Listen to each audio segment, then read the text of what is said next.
All right. It's September 29th, and we are at Art All Night in Mount Pleasant.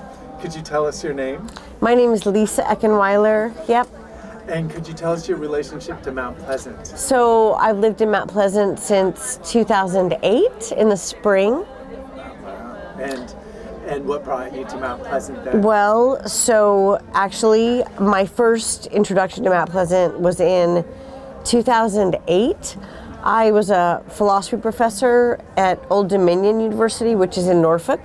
I had a sabbatical here at a think tank, Center for American Progress, and I rented with my husband and then Labrador, may he rest in peace, a basement apartment on 19th Street. And we just completely fell in love with the neighborhood. We found the place by accident.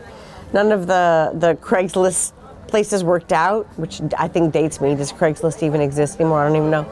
But nothing worked out. We were driving down the neighborhood and we were like, oh, look, for rent.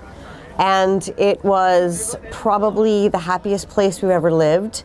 Then I got a job at George Mason, and we looked at places in the suburbs in Fairfax County for a day, and we're like, no, let's go see what's happening in Mount Pleasant. And we were very stubborn and persisted, and we ended up finding a house on Kenyon Street, almost at the bottom of the intersection of Kenyon and Irving. Yeah. And what are some of the things that you loved about the neighborhood then? It was the most mixed, diverse, like pluralistic neighborhood that I had ever experienced in my life, you know, including in DC. Like there were older people and younger people. There were African American people, white people, people from South Central America, and people of very mixed income, a whole continuum of you know, economic strata. And were there any favorite places or things that you like, places you like to go, or stores, or just kind of things you remember from Mount Pleasant back then? You know, for us, the thing that was most appealing and continues to be most appealing is the proximity to Rock Creek Park. That's what really drew us to the neighborhood, that and the access to public transit. I would really underscore that. But the access to green space was the thing that was really, really important to us, and that continues to keep us here despite our you know, the other challenges we face, you know, just around affordability in the neighborhood now, which is, I think, you know, growing concern. The demographic shifts that we've seen in the neighborhood since we arrived. But it's really the ability to like hop outside and take a walk in the forest, hop on your bike, take the dog for a walk, take our son out, you know, to be in green space.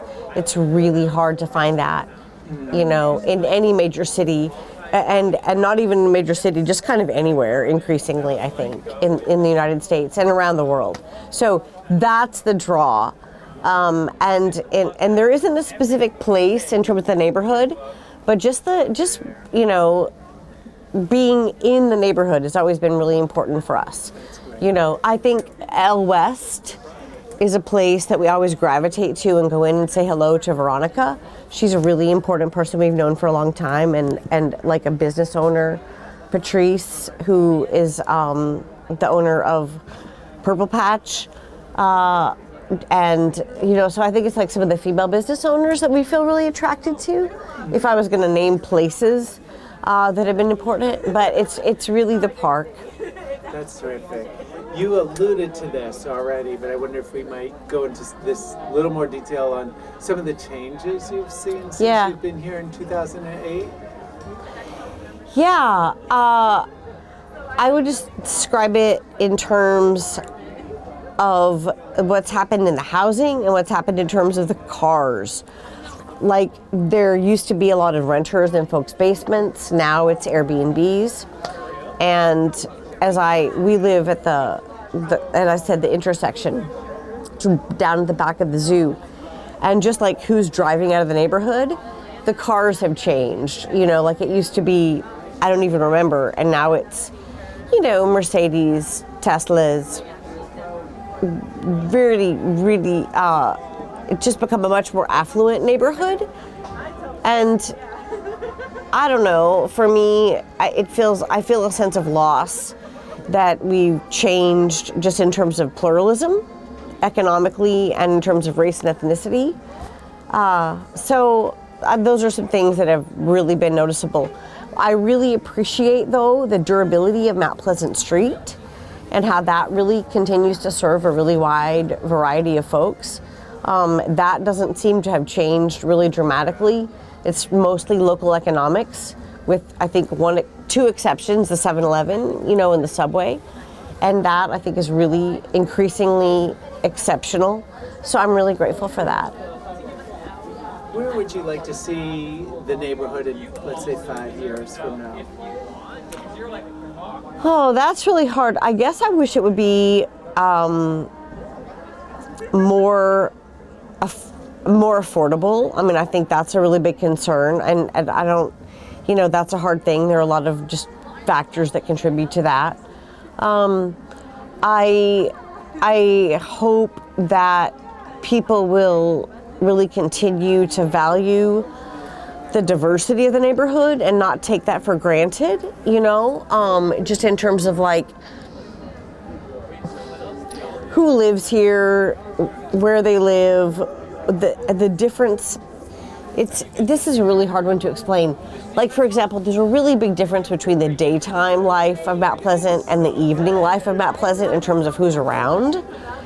And I would like to see those things intermingle a bit more. I would like to see the people who work in the neighborhood benefit more from the pleasures of the neighborhood, not just work in the neighborhood. Like, for, you know, we have a lot of construction workers every day. We have a lot of caregivers every day who live, you know, beyond Mount Pleasant, outside of DC. And it would just be lovely to see them integrated in a way where they can enjoy, you know, just the benefits of Mount Pleasant in terms of the leisure time, you know, and the opportunities that there are around at night in terms of eating and just, you know, just being in the neighborhood in a different way other than working.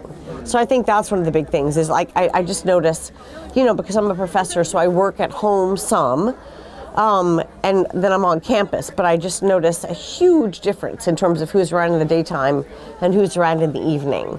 And I think like those things, it would be nice, especially in a democracy, if those folks mingled a bit more. So I think that's what I would, and maintain the green space above all else, because that's what really makes, I think, it special here. Thank you so much for your time. I really appreciate it. For sure. It was a total pleasure. Really enjoy it.